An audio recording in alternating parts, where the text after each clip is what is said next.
ஐயா நான் ராஜா பேசுகிறேன், சொல்லுங்க ஐயா. யார் கூட பேசுனீங்க? அக்கா அக்காக்கிட்ட.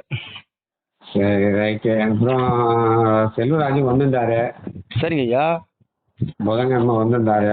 சரிங்க ஐயா. கொஞ்சம் ரொம்ப ஷார்ட்டாக டைம் கொடுத்தாங்க. அது என்னன்னு தெரியல. போலீஸாரங்களை கூப்பிட்டு வந்து அனுப்பிச்சாங்க. 2 பேர் ஆ பிடிச்சாங்க. சரி வழக்கமாக மற்றவங்க எல்லாம் அந்த மாதிரிலாம் இல்லை, எனக்கு மட்டும்தான் அந்த மாதிரி என்னன்னு தெரியல.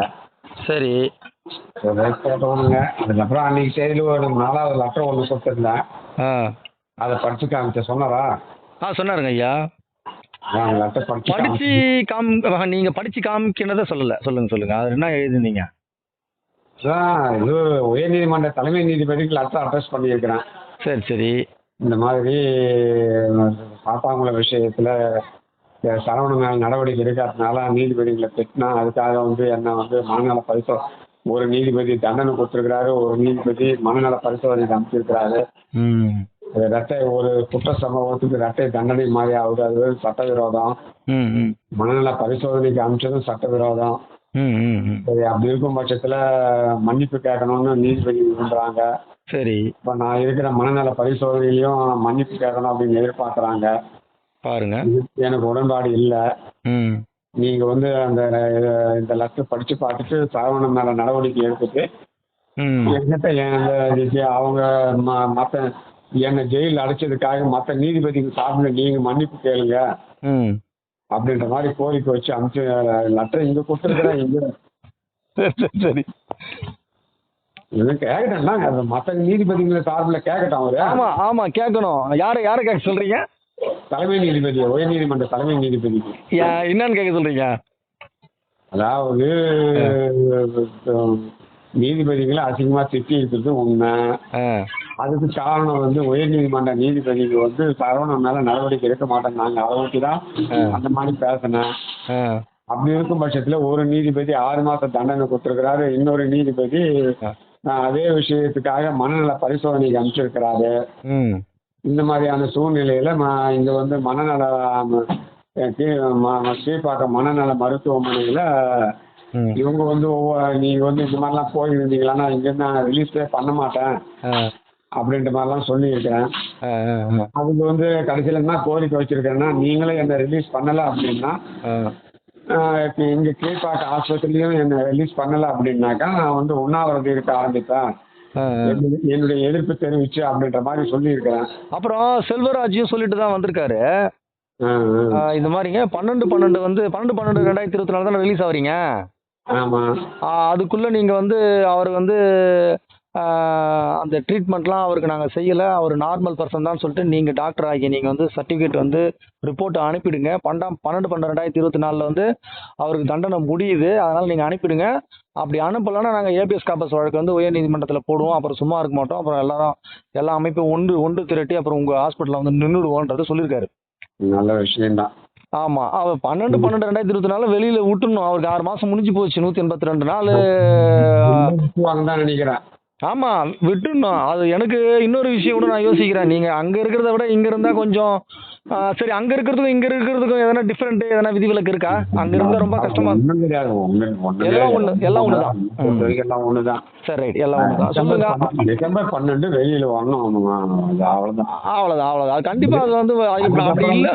அதுக்கப்புறம் வெளியில இருக்கிற நீதிபதிங்க அவங்க என்ன நடவடிக்கை எடுத்துக்கிறாங்க அப்படின்றது அது வேற. ஏன்னா அவங்க நான் வெளியில வந்தா கூட வாயை மூட மாட்டேன் அப்படின்றது அவங்களுக்கு தெரிஞ்சு போச்சு. பயந்துட்டு தான் இருக்காங்க உயர் நீதிமன்ற நீதிபதிகள். அப்படி இருக்கும் பட்சத்துல மேற்கொண்டு உள்ள வைக்கிறதுக்கு என்ன பண்ணலாம் அப்படின்னு அவங்க யோசிச்சுக்கிட்டு இருப்பாங்க. காரணமே இல்லையே, காரணம் இல்லாம எப்படி வைக்க முடியும்? என்னங்க தண்டனை கொடுத்துருக்குதுன்னா காரணமா இருக்குது? அப்படி இல்லைங்க ஐயா. இது நீங்க எக்ஸ்கியூஸ் கேட்டிருந்தா வெளியில வந்துடலாம். நீங்களே அதாவது இன்னொரு கேஸ் இருக்குதுல்ல, அது இருக்குது 142/2020 அது இருக்குது. அதுக்கு நீங்க அதை சேலஞ்ச் பண்ணுங்க. வெளியில சேலஞ்ச் பண்ண போறீங்க. அது வெளியில சேலஞ்ச் பண்ண போறாங்க. பெட்டிஷன் காப்பி கேட்டிருக்கிறேன், கொடுக்குறேன்னு சொன்னாங்க, நான் வாங்கல. அது சேலஞ்ச் பண்ணுங்க. இந்த வாட்டி விட்டுறாதீங்க. போன வாட்டி கண்டெம்ட்ட பத்தி உங்களுக்கு தெரியல, அதனால விட்டுட்டீங்க. இந்த வாட்டி கண்டெம்ட்னா என்ன ஏது விஷயம் எல்லாரும் தெரிஞ்சுக்கிட்டீங்க. அதனால அது ஒண்ணு தண்டனை நீங்களே ஏத்துக்கிண்டு, இன்னொன்னு தள்ளுபடி பண்ணிட்டாங்க. தண்டனை இன்னும் நான் ஏத்துக்கல, வலுக்கட்டாயமா உள்ள அனுப்பிச்சிட்டாங்க. இல்லை நீங்கள் எக்ஸ்கியூஸ் கேட்டிருக்கலாம், வந்திருக்கலாம். அது ஒரு சின்ன விஷயம் தான். இல்ல சரி. இல்ல இல்ல, எக்ஸ்கியூஸ் எல்லாம் கேட்க விரும்பலையே நான். விரும்பல, அதுதான் சொல்கிறேன். அதுதான் நான் ஏற்றுக்கிட்டேன். நீங்கள் வந்து நீ உள்ளே போயிட்டீங்கன்னு சொல்கிறேன். இப்போ பார்த்தீங்கன்னா அடுத்த விஷயம் 142 பேர் 2020 வந்து நம்ம சேலஞ்ச் பண்ணலான்ற நான். அது சரி, அது சரி. அதனால் அதுக்கும் நீங்கள் வந்து அது பார்க்கலாம். சேலஞ்ச் பண்ணலாம். ஆமாம். சரி, இப்போ உயர்நீதிமன்ற தலைமை நீதிபதி என்ன சொல்லியிருக்காரு ராஜான்னா, ம் இந்த மாதிரி சாத்தாங்குளம் விஷயத்துல சரவணன் மேல நடவடிக்கை எடுங்க அப்படின்னு சொல்லி லெட்டர் மேல 26 லெட்டர் போட்டேன். ம் பதிலே கொடுக்காம என்ன ஒரு முறை ஜெயில தூக்கி போட்டாங்க. ம் இந்த முறை வந்து தண்டனை கொடுத்து அமைச்சிருக்கிறாங்க. ம் அவங்கள திட்ட வச்சு தண்டனை கொடுத்து அமைச்சிருக்கிறாங்க. இன்னொரு நீதிபதி வந்து மனநல பரிசோதனைக்கு அமைச்சிருக்கிறாங்க. ம் ஸோ அவங்க செய்யறது எல்லாமே சட்டவிரோதம் தான். ம் ம் ம் தவிரம் வந்து நான் சாத்தாங்குளம் விஷயத்துல என்ன கேட்டிருக்கிறேன் அப்படின்னா, ம் இந்த 30/5/24 பதில் மனு கொடுத்துருக்கிறேன். அதுல வந்து 13வது பத்தியில் என்ன சொல்லியிருக்கிறேன் அப்படின்னா, ம் இந்த மாதிரி சாத்தாங்குளம் மரணங்களுக்கான சரவணன் மேல நடவடிக்கை எடுத்து எனக்கு தெரியப்படுத்திட்டு, ம் அதுக்கப்புறம் 2021 ஜெயில போட்டதுக்காக மன்னிப்பு கேட்கணும். ம் அந்த மாதிரி கேட்டா நான் தேவையா பசங்க சொன்னதை திரும்ப வாங்கிட்டு உங்ககிட்ட மன்னிப்பு கேட்டுக்கிறேன் அப்படின்ற மாதிரி ஒரு கோரிக்கை வச்சிருந்தேன். சரி, எதிர்கோரிக்கை. ஆமா, எதிர்கோரிக்கை. ம் இப்போ இந்த எம்எஸ் ரமேஷ் என்ன பண்ணாருன்னா, அவங்க பதில் மனுவே இல்லாத மாதிரி நான் பதிலே கொடுக்காத மாதிரி நினைச்சுக்கிட்டு ம் சூழ்நிலையை உருவாக்கிக்கிட்டு தண்டனை கொடுத்துருக்கிறாரு. ம் ஸோ அப்படி இருக்கும் பட்சத்தில் உயர்நீதிமன்ற தலைமை நீதிபதிக்கு நான் தான் கோரிக்கை வச்சிருக்கிறேன். ம் ம் சாத்தாங்குளம் சரவணன் மேல நடவடிக்கை எடுத்துட்டு என்கிட்ட மன்னிப்பு கேளுங்க, ம் ம் ஜெயிலில் 2021 ஜெயிலில் போட்டதுக்காக ம் ம் அப்படின்ற மாதிரி சொல்லி இவருக்கு லெட்டர் அனுப்பிச்சிருக்கிறேன். ஏன் அப்படின்னா, ம் இப்போ இவர் வந்து தமிழ்நாட்டை பூர்வீகமா கொண்ட ஆளா இருந்தாலும் கூட ம் தமிழ்நாட்டுல படிக்கல, தமிழ்நாட்டுல வேலை பார்க்கல. இந்த மாதிரி தான் தமிழ்நாட்டுக்கு வந்திருக்கிறாரு. ம் ஸோ தமிழ்நாட்டில் உள்ள டெவலப்மெண்ட் எல்லாம் அவருக்கு தெரிய சான்ஸ் இல்லை. இப்போ தலைமை நீதிபதியா இருக்கிற KR ஸ்ரீராம் ம் தமிழ்நாட்டுக்காரர் தான், ஆனா தமிழ்நாட்டினுடைய ஹிஸ்டரிலாம் தெரியாது, இது டெவலப்மெண்ட்லாம் தெரியாது அவருக்கு. ம் ம் ஸோ அதை மனசுல வச்சுக்கிட்டு அவர்கிட்ட இந்த மாதிரி கோரிக்கை வச்சிருக்கிறேன். ம் 2 பேர் இறந்தது காரணமான சரவணன் மேல நடவடிக்கை எடுத்து எனக்கு தெரியப்படுத்திட்டு, ம் உங்களுக்கு கீழே வேலை செய்யற நீதிபதிகளாம் 2021 என்ன தேவையில்லாம ஜெயில போட்டாங்க. ம் ஸோ அதுக்காக அவங்க சார்பில் அவங்க கிட்ட மன்னிப்பு கேட்டா கேட்க மாட்டேன்றாங்க. அவங்க சார்பில் நீங்க எங்கிட்ட மன்னிப்பு கேளுங்க ம் ம் அப்படின்ற மாதிரி கோரிக்கை வச்சிருக்கிறேன். சரி சரி சரி. அது இங்கதான் கொடுத்துருக்கிறாத. ம் ம் இங்க இருந்து அனுப்புறதுக்கு சான்ஸ் இல்லை. வெளியில வந்தா என்னுடைய காப்பி வச்சு அனுப்ப வேண்டியதுதான். அவ்வளோதான். அது பார்க்கலாம் விடுங்க அப்புறம். சரி, பார்த்துக்கலாம். அப்புறம் வேற என்ன விஷயம் ராஜா? இது உங்க வைஃப் எல்லாம் பேசிக்கிட்டு தான் இருக்கீங்களா? ஒன்றும் பிரச்சனை இல்லை? அதெல்லாம் ஒன்றும் பிரச்சனை இல்லை. அதெல்லாம் இதில் ஒன்று என்னன்னா, நம்ம வந்து செல்வராஜ் வந்துட்டு போனார்ல, வந்துட்டு போனதுக்கு நம்ம என்ன பண்ணோம், நம்ம ரிப்பன் பில்டிங்கில் போயிட்டு நீங்கள் நான் சாந்தகுமார்லாம் போயிட்டு இது பிரியா மேடம் பார்க்கறதுக்காக போயிருந்தோம். அன்றைக்கி ஒரு ஃபோட்டோ எடுத்தோம்ல, அந்த ஃபோட்டோவில் நீங்கள் நடுவில் நிற்கிறீங்கன்னு சொல்லிட்டு அந்த ஃபோட்டோவை போட்டு செல்வராஜ் நான் போய் சந்திச்சுட்டு வந்ததுன்றத குழுவில் போட்டேன்னா, இந்த எதிரிங்க இருக்காங்களே இந்த ரவிச்சந்திரன் ரமேஷ் பண்ணிக்கணும் பயங்கர விமர்சனம் பண்ணி செத்தவங்களை கூட்டும் போய் பார்த்துட்டு வந்ததா போய் தகவல் வெளியிடுறாங்க. இவங்களாம் நம்பாதீங்க.